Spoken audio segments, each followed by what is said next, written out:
In tonight's Tax Insider, playing the shutdown game. While the headlines have been filled with 2016 campaign gossip, plus the historic papal visit, the very real threat of a government shutdown is looming over Capitol Hill, and it could happen in less than 8 days. What are the odds? Joining me tonight for some answers is David Williams, president of the Taxpayers Protection Alliance. Dave, a Politico report puts the odds of a federal shutdown at 75%. Others close to Capitol Hill put it higher. What's your take? Oh boy, Morris, this is a really tough question because you're asking me what is Congress going to do, and we really don't know what Congress does on a day-to-day basis. But I think the odds of the government shutting down are about 30%. Now, let me tell you how I came up with that number, is that the last time we had a government shutdown, Morris, we had the Democrats in control of the Senate and the Republicans in control of the House. So both parties were trying to blame each other for a government shutdown. The Republicans now control the House and the Senate, so there's not a lot of political capital to be made for there to be a government shutdown by the Republicans. So I think that it's a 30% chance because there are wild cards in the House and Senate that want to shut it down because of Planned Parenthood and the $500 million in funding for Planned Parenthood. So the chance is there, but I just don't see it happening because John Boehner and the leadership, they don't want this to happen, and they get their way a lot of the times. You're exactly right. This would be political suicide for the Republican Party during this very important presidential year coming up. Now, this type of Washington dysfunction was supposed to end once Republicans took the majority after the midterm elections. Aside from this shutdown, why can't Congress still get it together? Now, Morris, did you really believe that? did you really believe that government dysfunction was going away?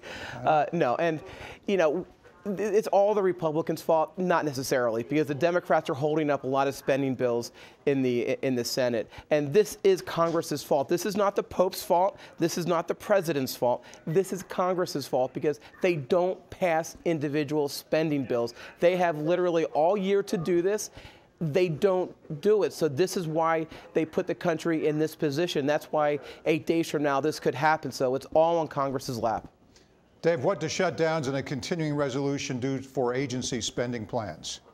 Well, first of all, continuing resolution is not the end of the world. As little orphan Annie would say, the sun will come up tomorrow. I mean, a continuing resolution still funds the government. But this is a sloppy way of doing it. Agencies need to plan. They spend the year, just as Congress should be spending the year doing an appropriations bill.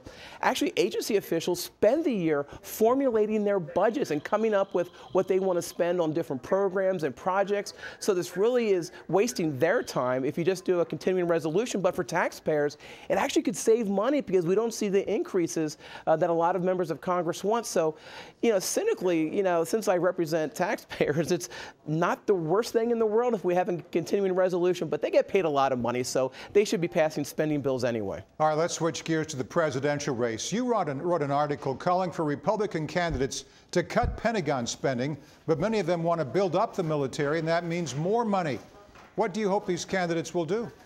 So at the last debate, a lot of people talked about foreign policy. What they didn't talk about was the price tag for that foreign policy, because there comes a price tag when you want to bomb a country or you want to increase the size of the Pentagon. So they didn't talk about that. They didn't talk about the F-35, the $400 billion F-35. The plane that ate the Pentagon. The plane that ate the Pentagon. The earmarks, $13 billion in earmarks in the Pentagon last year. So they didn't talk about that. Now, Carly Fiorina, she did mention DOD reform, but there was no talk about what she meant by that. So there were a lot of missed opportunities. Is there any presidential candidate, Democrat or Republican, Dave, that stands out to you as being fiscally responsible?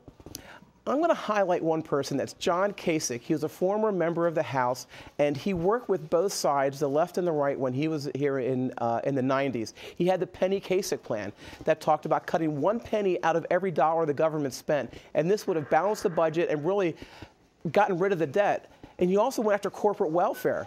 So he has reached across the aisle to really look at what happens in Washington, D.C. He was on the budget committee, so he knows how this happens. So he has talked about this. He's been here. He's done it. So as far as fiscally responsible, a lot of the candidates obviously are talking a good game. But I really look to John Kasich as someone who's fought these battles in a way that a lot of these people haven't. And I mean that from a bipartisan basis. He just never gets the chance during these wacky presidential debates. It's all about style and very little substance. Exactly. Dave Williams, president of the Taxpayers Protection Alliance. See you next time, Dave. Thanks. Thank you.